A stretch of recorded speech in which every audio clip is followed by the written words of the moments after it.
What really happened with your host, Mike Rivero. You're listening to the Republic Broadcasting Network, where you'll find out what the Fukushima's going on. And aloha, America. Welcome back to our show, hour number 2. And as long as we're walking down memory lane to my ancient history, this goes back to when I was talking about the lost legions of Rome, where they lost 3 legions up in Germania, and that began the disintegration of Rome, because the myth of Roman invincibility was destroyed. And many, many years ago, I was in Germany working on a film project, and the main command sites are all archaeological reserves and protected. But the actual battlefields are just spread all over the place, very often onto private land. And one of the animators I was working with, one weekend we took off. We went out to visit his family. And these things, I'm showing this on BAM User. The RBN listeners are just going to have to take my word for it. These were literally all over the place. Every time they tried to dig for post holes or anything, they would dig these up. And what this is a bronze sword trap from the tunic of a Roman soldier. They did not all have those solid metal armor breastplates. Those were the officers. The lower soldiers would have these thick leather tunics that had these little sword traps sewn all over them. And the idea was that you'd get a little bit of a cut when the sword hit you, but this would prevent the sword from going in too deep. So that's a souvenir from the beginning of the fall of Rome, a reminder that no empire lasts forever. We're going to close the phone lines for a little bit, because I want to get into some of the news that's going on here. Everybody is still screaming about the emergency spending bill, where it went, and basically a lot of people are saying this emergency spending bill underscores the fact that Donald Trump is not able to implement his promises. There's no money for the border wall, but plenty for Planned Parenthood in a Republican-dominated Congress. This emergency budget actually has a provision that blocks the border wall. And it failed to cut the funding for EPA, which Trump had promised they were going to do. It provides funding for Planned Parenthood. It provides funding for the sanctuary cities and Obamacare subsidies.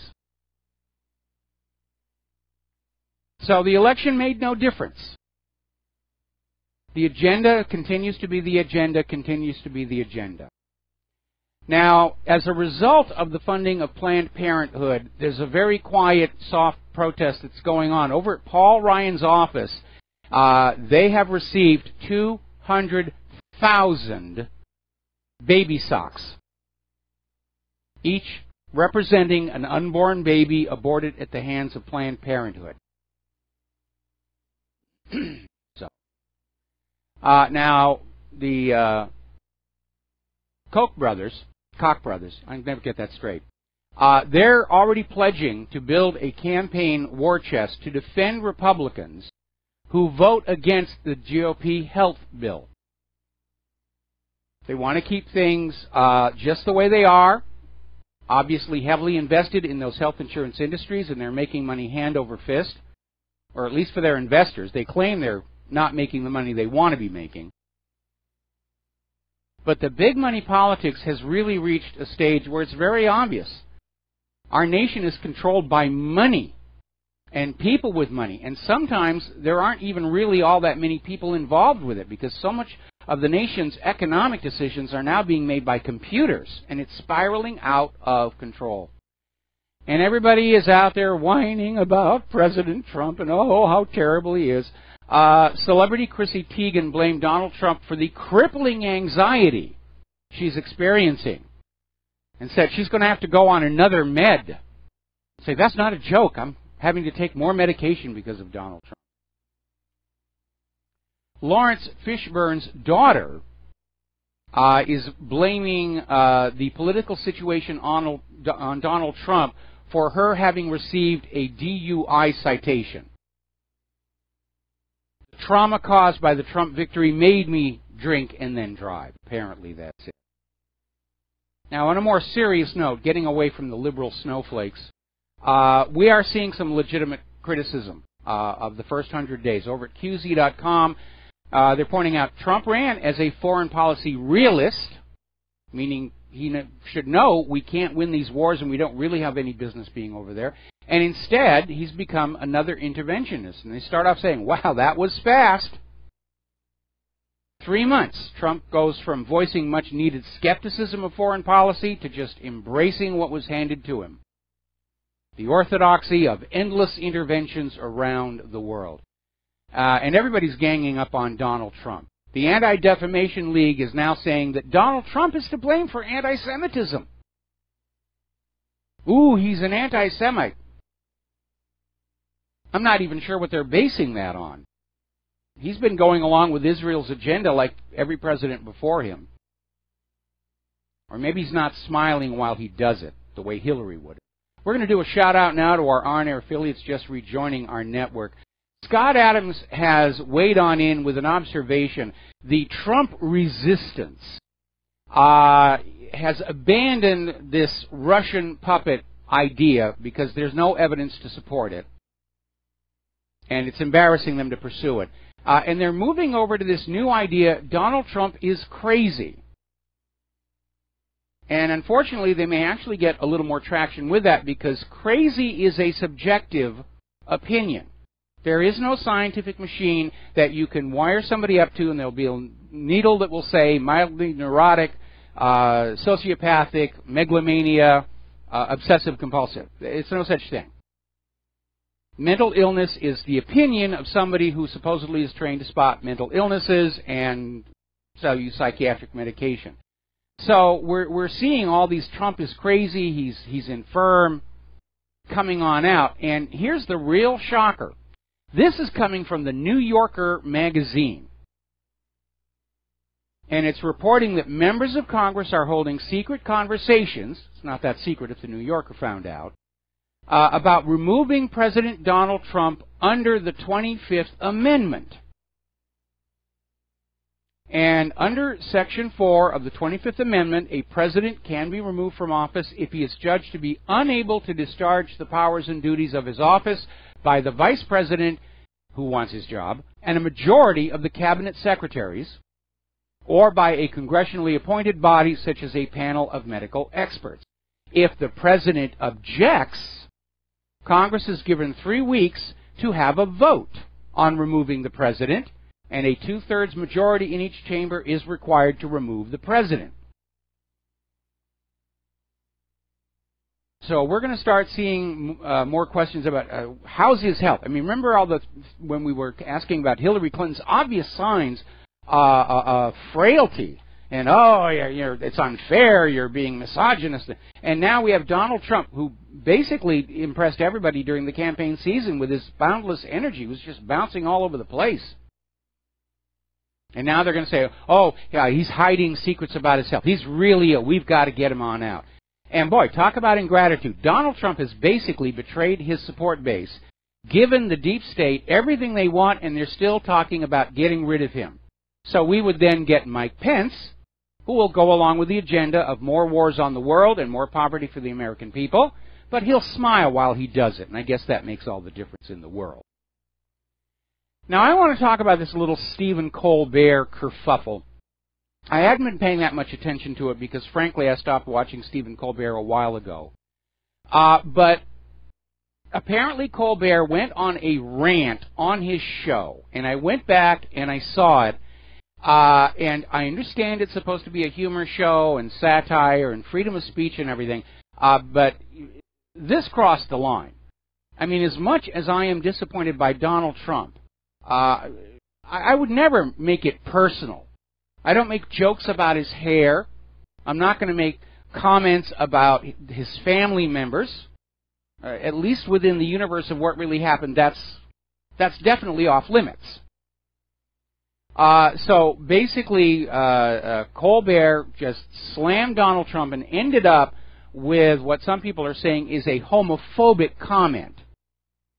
That the only thing Trump's mouth is good for is being Vladimir Putin's, and I'll let you fill in the rest of the blank because I don't want to risk the FCC license of our on-air affiliates. The reason this is becoming an issue is over in Texas, there's a lawyer, Cameron Kinvig, who has basically said that Colbert's comments may be illegal because they're knowingly false and clearly show signs of actual malice. Now, in the corporate media, when they make a mistake, when they smear somebody, when they damage them, there is a defense called absence of malice.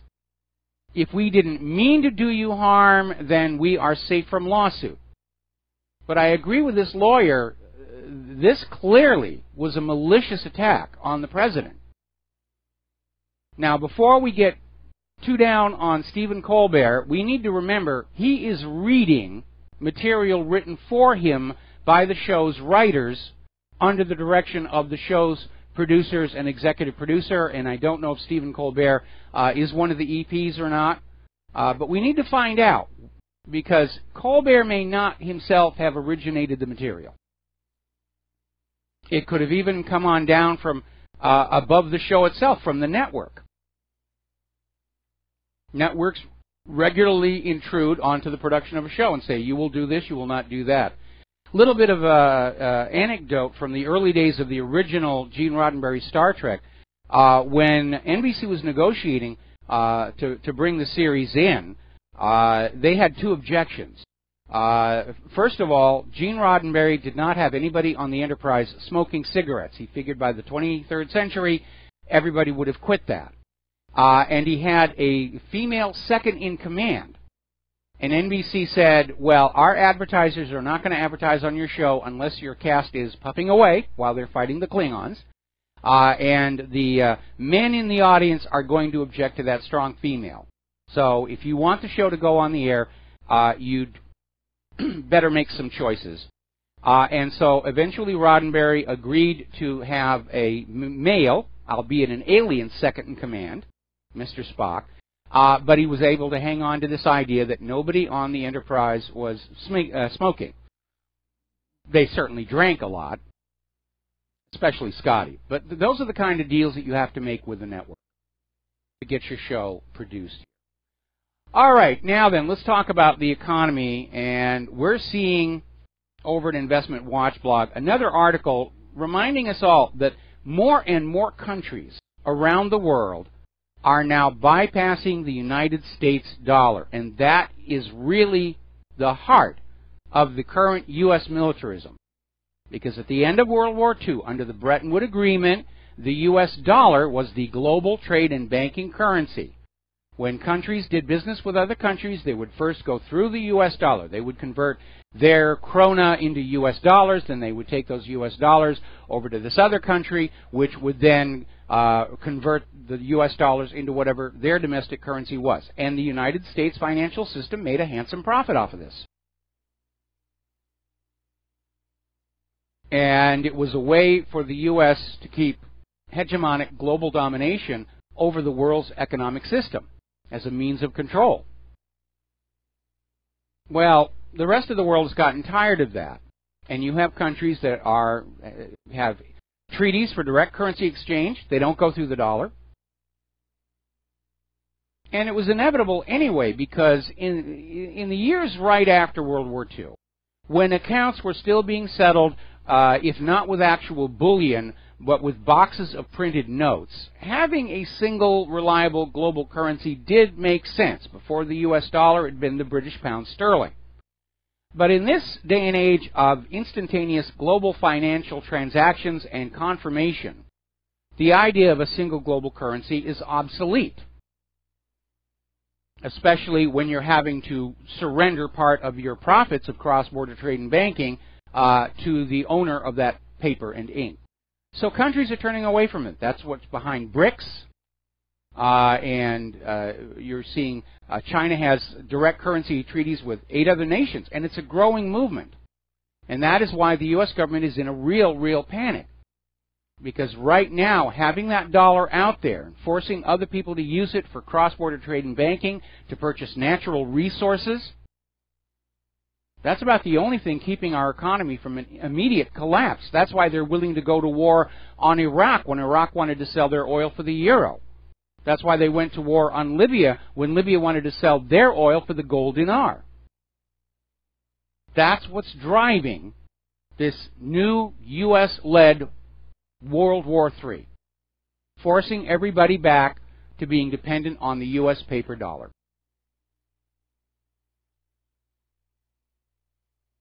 Article coming out of here, again, Investment Watch blog. Canada's banking system may be starting to crash right before our eyes. They're talking about the Home Capital Group, which has now been given a junk rating, and its stock, its value, is now down more than 78% since the first of this year. And analysts are saying there's nothing stopping it from going further, dropping further, and we're starting to see contagion. Now, where this all began was with securities regulators accusing the company of misleading their investors, which is something you really don't want to do, but if you do, you don't want them to find out. And that's what triggered the run on Home Capital. They pulled out $472 million just last Wednesday. And it's not going to stop. The panic is definitely on, and it may be spreading to some of these other Canadian institutions. Now, we've been talking about Puerto Rico's bankruptcy. And as part of the bankruptcy, they are now going to close 184 public schools. I don't know how many public schools they have in Puerto Rico. It is a small island. That may actually be most of them. Be an opportunity for homeschooling to catch on down. And all of this is because of the fundamental flaw in private central banks, in that they create more debt than money with which to pay the debt until the debt strangles the country and its people. Now, American-based clothing chain Express is planning to close all 17 of their stores in Canada and just get out of Canada. Apparently, it's not doing very well up there. Apparently, Marsh Supermarkets have announced they're starting to close stores. 9 more in Indiana will be closing for good at the end of this month. That makes 18 stores closing this month. 6 of those stores are in Indianapolis, including 2 that were announced Thursday on Kentucky Avenue and 86th Street. And the latest flurry of closings comes only a few weeks after the company announced more store closings. People do not have money to go to the stores. Guess what happens? Over in London, they're observing that the traditional London pub is going out of business at an unprecedented rate. And it's not that they don't have customers, because if you've never been to a London pub, you need to understand it's not just a bar where you buy drinks. It's sort of a communal meeting room where all of your neighbors get together and discuss what's going on. That's part of the pub experience. But as land prices, rent prices, retail space prices go on up, they're not able to make it anymore. And some very historic, iconic London pubs are being forced to shut down. The Public House, yes, that's what was called, the Public House. New study out showing the growing significance of cryptocurrencies. It is a coming thing, and I probably need to study a little bit more about how they operate. I was starting to, but unfortunately the particular cryptocurrency I was trying to turn into a learning experience was banned here in Hawaii. I'm concerned about a virtual currency because that's what so much of what is issued by the private central banks happens to be. The difference is that a cryptocurrency has no centralized issuing authority. But whether it can still be manipulated, well, I look at what's going on in Japan, and that looks to me like it's a bubble. I'd still prefer to go on back to coinage in your pocket made out of metals with intrinsic value. We'll be back after these few words. And aloha America, welcome back to the show here, and we are seeing a continuation of the corporate media trying to tell us that everything is all hunky-dory, and they're claiming an unemployment rate of only 4.4%. Huzzah, huzzah, the good times are here.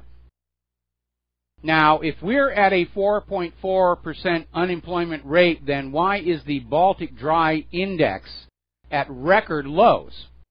The Baltic Dry Index is an indicator of raw goods ordered by manufacturing to produce products supposedly being purchased by all these people with these jobs. You can't have a declining Baltic Dry Index at the same time you claim to have job growth. This is just another Pinocchio lie, because we know there are over 90 million Americans, legal American citizens, who are out of work and have not been able to find work for a long time.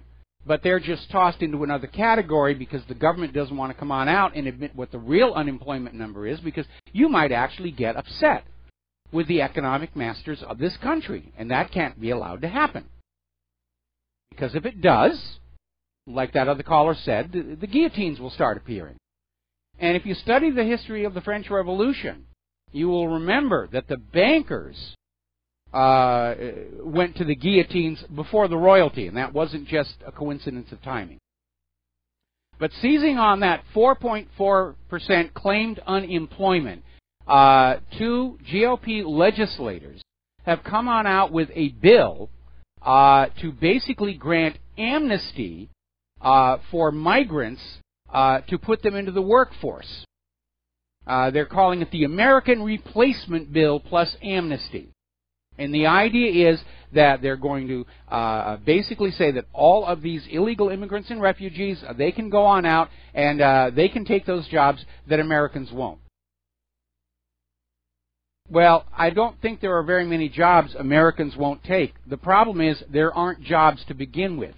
We do not have enough jobs for the American population by 90 million. And throwing the refugees and illegal immigrants into the job market is not going to make the situation better. It's just pandering to that New World Order globalist agenda, without regard to what the consequences are going to be for the member nations, or the individual nations, and sovereign people.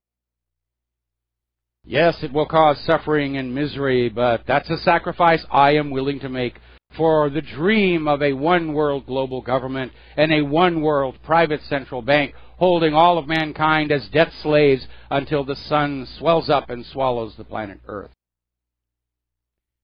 By the way, I'm looking on Fox News. Apparently, the Democrats are having a meltdown over the House passage of the new health care bill. So they're in a tizzy about that. Over at I'm looking at this article here. Why the U.S. should have a national health service and why it won't work without proper immigration enforcement. And basically what it's saying is along the lines of something Ron Paul said a long time ago. And that was, why are we trying to craft an Obamacare or Trump care or everything? Let's look at other countries that have a health system that works for the people and just copy what they're doing. Which would seem to make sense until you remember that the whole purpose of this government control and intervention is to force more money from the pockets of the people into the medical industrial complex. And a lot of people are saying, why don't we just go full Brit and create a national health service? And no, it won't be perfect. No system is. But it's certainly going to be better than what we have right now, where we have the most expensive health care on earth, and it's something like 36th in terms of quality. And it's not geared toward health. It's geared toward making money, selling products, some of which are ineffective, some of which are dangerous. And when you look at the latitude the medical industrial complex is given, I mean, no other business in the U.S. is allowed to collude on their pricing. No other industry in the U.S. is allowed to charge anything it wants without disclosing costs before delivering the service. No other industry is allowed to operate without competition. All of these things are illegal. There are laws against it, but they are not being enforced. We'll be back after these commercials. And aloha, America. Welcome back to the show here. And getting on over to the Brexit, the European Union does not want to abide by the EU agreement, the Title 50 part. They're trying to find some way they can justify saying, no, we're not going to let you go. You are our slaves forever, and forget about that Title 50 nonsense or Article 50. You know, you are ours, slave. So the EU is warning of impossible Brexit negotiations with Great Britain following UK Prime Minister Theresa May accusing Brussels of trying to meddle in the upcoming elections this summer. You know, how dare you say we're meddling? Well, that's just going to spoil the Brexit negotiations. They could go on for 200-300 years before anything actually happens. And now, of course, Brussels is demanding Great Britain pay the entire cost of the negotiations. If you want to leave, you will pay for the negotiations, air travel, hotel, all the rest of it.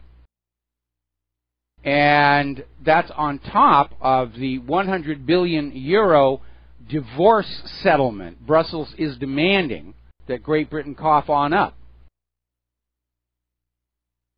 And just to show you how petty these people can get, the European Union's Juncker, the top boss of it, says he's going to stop speaking English now because it's not an important language anymore. Go away. He will speak something else from now on. We're going to go ahead and take a couple of phone calls here. Bob in Las Vegas, aloha. Welcome to the show. What's on your mind? Hi, Mike. I got in a little, excuse me, I got in a little late. How you feeling today? Actually, a lot better. Thank you. That's good. You know, I have the Fed and North Korea on my mind. First, I'd like to thank Mike from Brazil for responding, and I look forward to hearing from him because I'm really looking at Brazil as a place that I'd like to move to, and I'm looking at Santa Catarina. I don't know about Brazil. Costa Rica, a lot of people are recommending that right now. If Claire and I, well, you know, they're not part of BRICS, so they're not going to get attacked by the United States. Sooner or later, the United States is going to find a way to get into a war or overthrow the government of Brazil in order to get them out of the BRICS arrangement. But I also worry about a potential nuclear war, and I'd rather be as far south as possible. I don't know if that makes a difference. It might give you a little more time. That was kind of the basic storyline of the film On the Beach, that only at the start of it, only Australia is still survivable, but by the end of the movie, everybody's gone. Yeah. Mike, on the Fed, have you heard anything about the this audit the Fed bill? Because I haven't heard a thing. And perhaps, you know, the Fed got to these senators and said, oh, we're going to crash the economy. But I don't know why these senators, like, you know, I guess because they're all in the pocket of the banksters, they don't say, okay, you're going to crash the economy, we're going to revoke your charter. Probably because revoking the charter without having a replacement all set to go would be a very, very bad thing. There's certain pragmatism. Audit the Fed, it sounds really good during the election season, but again, the election is over, and our politicians are going to go back to doing what they're told by their real masters, which is the money power. Yeah, the last time that Ron Paul got the Audit the Fed bill going, the Federal Reserve did imply, if you try and audit us, we will crash the economy, or the economy will have devastating negative effects to the audit. But it was as much as a threat. And, of course, what Ron Paul wanted, what we the American people deserve, is a full and complete audit of the Federal Reserve so that we can find out just how much wealth the private central bank has extracted from the pockets of the American people for the last 100 years, all in exchange for ink, paper, printing presses, and some computers. Because it's going to be a phenomenal amount, and that is why the Federal Reserve fights the idea of an audit tooth and nail. Don't we have a replacement already in existence? How the country's economy was governed before 1913? In a sense, the Treasury could just yeah, but you'd have to print it up and have it warehoused before you took down the central bank. And some countries in Europe are already doing that. France never gave up the franc internally. Francs are accepted along with euros. A few years ago, Germany actually started printing up new franc notes, and they've got them warehoused in anticipation of the collapse of the euro. You have to plan for these things because there has to be enough currency for the entire population ready to go into circulation at a moment's notice before you pull the plug on the Federal Reserve. You know, before you burn the bridge behind you, you've got to build one in front of you. Yeah. Lastly, on North Korea, did you notice that story? I mean, occasionally I'll go to Fox News website. There was this rather attractive North Korean this woman who was defected from North Korea. Basically, she was very, of course, very critical of the regime. You know, the regime in Pyongyang, saying, "Oh, she's all for the U.S. going in there." And I wonder, where do they find these people? Is this woman a defector?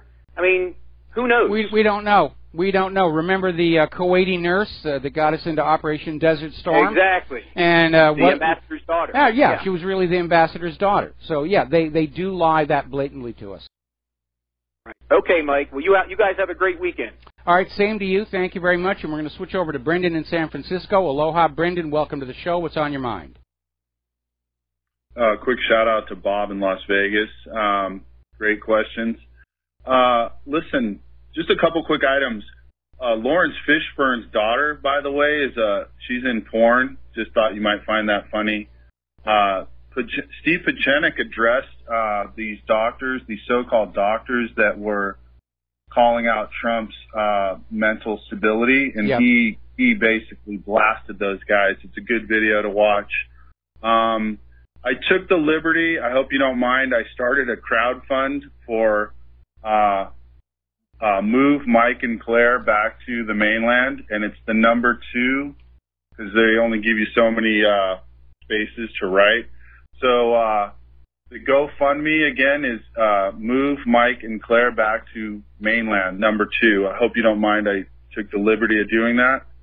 Well, if it works, fine, but am I correct in thinking that if it fails to meet its objective, the money goes back to the people who sent it in, right? Oh, sure. I'm sure okay. it does. All right. I got to be very honest. Thank you for doing this. I'm a little nervous about this. Of course, you know, I'm terrible at asking for money and support, but thank you for setting it up. And certainly, if it works, Claire and I would be extraordinarily grateful. Well, and the genesis of the idea was I heard Alex Jones mention that he is committed to starting a roundtable of different. I hate using the term alt-right or whatever, independent media. And you immediately popped to mind in the struggles of missing all the speaking engagements. And Claire, it immediately came to mind. And today I was just going to call in and ask you about it. And then I thought, well, let me just look at it. And then it was like, it looked pretty easy to set up. I've never done that before, but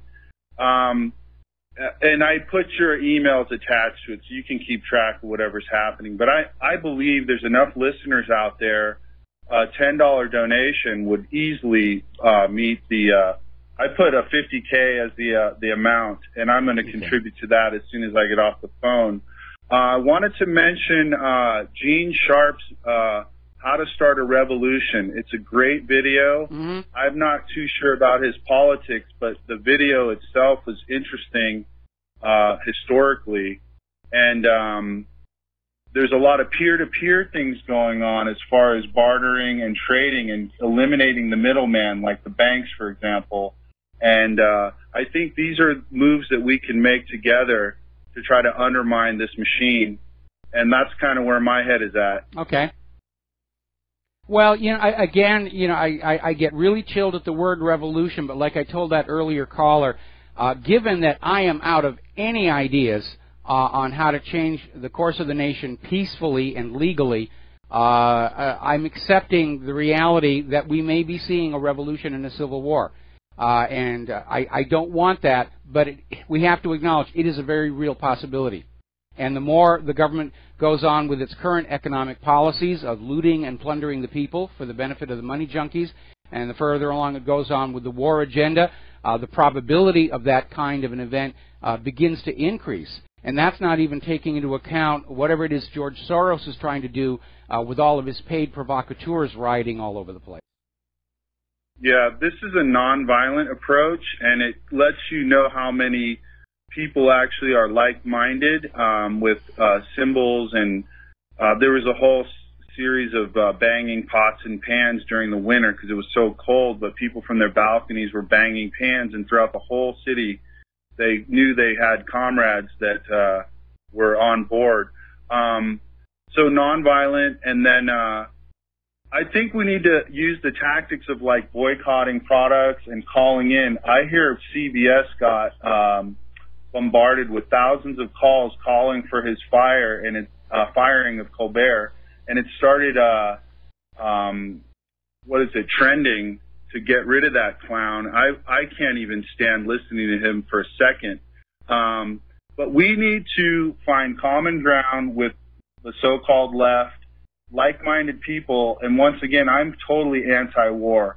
My dad was in Korea. He fought in Korea as a teenager. He actually lied about his age from Berlin, New Hampshire to Korea at the age of 16.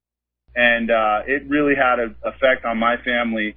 And I don't want to see this continue. I mean, it's time to take action. And if we can boycott products, call into CBS, and just find common ground with people that at least have this one thing in common, anti-war, we can make things move. We can start something here. Well, we all have common ground in one important point, and that is we all want lives of peace and prosperity, not just for ourselves, but for our children. And that means we are definitely united in this opposition to any more wars of conquest. We're united in opposition to a political economic system that treats us as little more than walking wallets, and we can come together. And maybe that's what Soros is trying to do with all of his provocateurs, is keep the American population divided and angry with each other, because that was certainly part of the agenda back during COINTELPRO in the 1960s, not let the American people come together as an American people and then call on the government to start doing what the people want, because them's the rules. That's the way this country is supposed to be working. We're supposed to have a government that represents us and takes care of our nation and our people first and foremost, and we don't have that right now. We have an oligarchy that's in love with Israel and is totally out of control and feels that it is above the law and above reproach and unaccountable to the ordinary American citizen. And that is most assuredly not the nation that is described in that Constitution. Yeah, if they're not in love with Israel, they're certainly compromised by them. I mean, I hear Epstein's possibly a Mossad agent, and it's the oldest trick in the book, this honey trap. That's why I think we should give these perverts a jubilee on prosecution and try to work with them and get these people out. We do need to vote a lot of these folks out. Also, I'm stocking up on my tar and feathers. Yes. And I'm going to have that handy to just start tar and feathering these politicians and local media. These local newscasters need to be shamed for promoting this garbage, rush to war and all that. Once again, it's move Mike and Claire back to the mainland. I'll let you go, Mike. All right. Well, thank you very much here. Thank you for the efforts and the kind words. We're rushing toward the top of the hour. We're only going to take 2 more phone calls, and we've got to close the lines. Dan in Washington State, aloha. Welcome to the show. What's on your mind? Thanks for taking the call. I just had a question for you about the BRIC system. Do you know if there was a plan with Nixon and China when he opened up China, since he knew that taking us off the gold standard would, fiat currencies don't last a long time? Was the BRIC system kind of part of a deal to eventually have a deal with China where they would take control of the global money system through that? No. I mean, first of all, the United States did not want to give up control of the global money system. The same situation was there with Great Britain going into World War II. At the start of World War II, the British pound sterling was the global trade and banking currency, off of which the Bank of England profited handsomely. But Roosevelt's deal with Churchill was that he would bring the United States into the war against Nazi Germany, but only if Great Britain surrendered the pound sterling's position as the global trade and banking currency and allowed the U.S. dollar to take on over. And so Churchill finally agreed.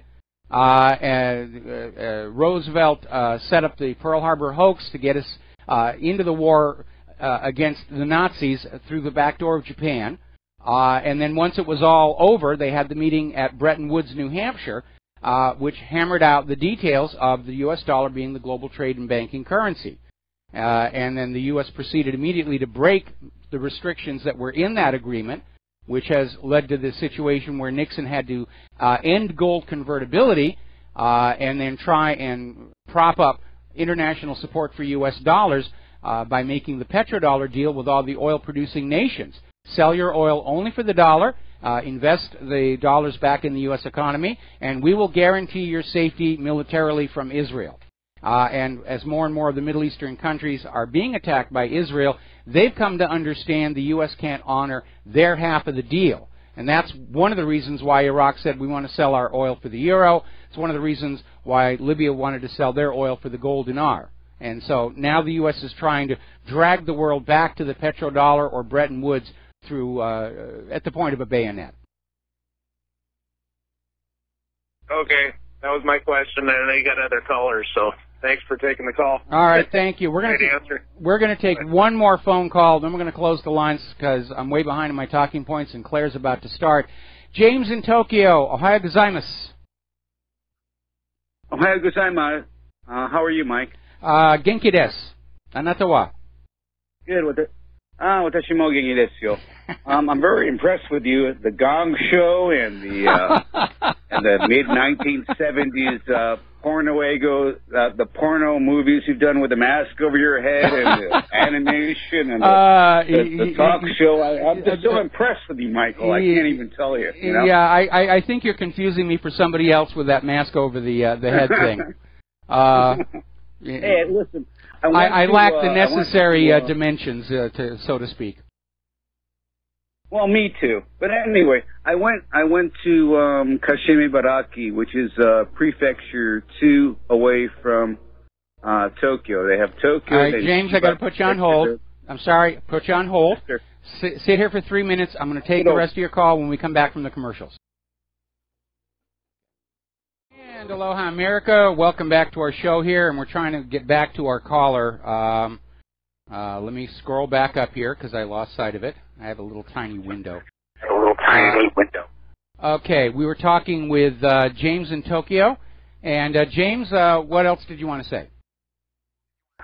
Well, I want to say 2 things. Well, first, I went to Kashima Ibaraki, where I have that beach house. And I checked everything out with my SOAKS dosimeter.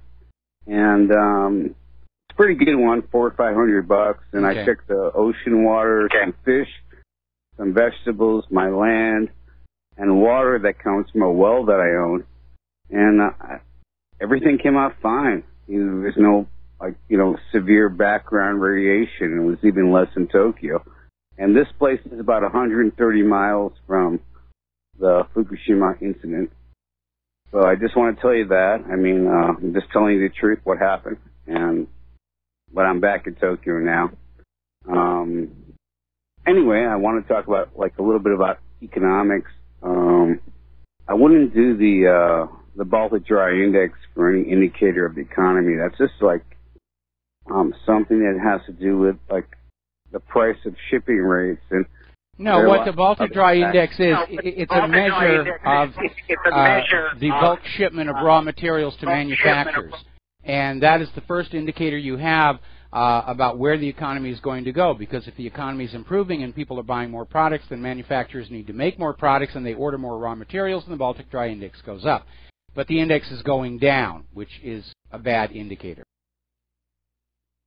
Part of it, Michael, but it's also the cost of shipping. And there's other factors you need to consider, like the glut of ships that are currently present, the cost of fuel. So all these, glut of ships are competing for different contracts, and that's why, the same thing with the ships like Seadrill and company, they're trying to drill just too many ships, and it's just something I just wouldn't base, the economy on. But I would base it on, stuff about, real people. I met someone earlier today who moved here from San Francisco, and she's like, yeah, in San Francisco I'm making $4,000 a month, but my rent is $3,000, and I'm paying, and I have to pay a $700 fee for Obamacare because I can't afford it, and I'm here now and I get free health care, but I make less, but rent is less, and I'm living better, and I don't think I want to go back. So there are a lot of different things. I think you're casting too wide a net. First of all, on the Baltic Dry Index, the cost of shipping isn't included in the calculation. The fact that there is a surplus of ships actually tends to push shipping costs down. It's when there's a shortage of ships that they go on up. But yeah, when you're considering where you want to live, it's not just a factor of how much you're going to earn, but how much it's going to cost you to live and what kind of a quality of lifestyle you will have for that money. And it is possible to live very well in places like Costa Rica on money that would leave you basically homeless here in the United States. So it's a complex issue. Anyway, listen, James, I'm going to have to let you go. We're coming up here on the top of the hour, and the lovely Lady Claire. We're going to close the phone lines for the rest of the show, so we're going to be back here soon with the Lady Claire.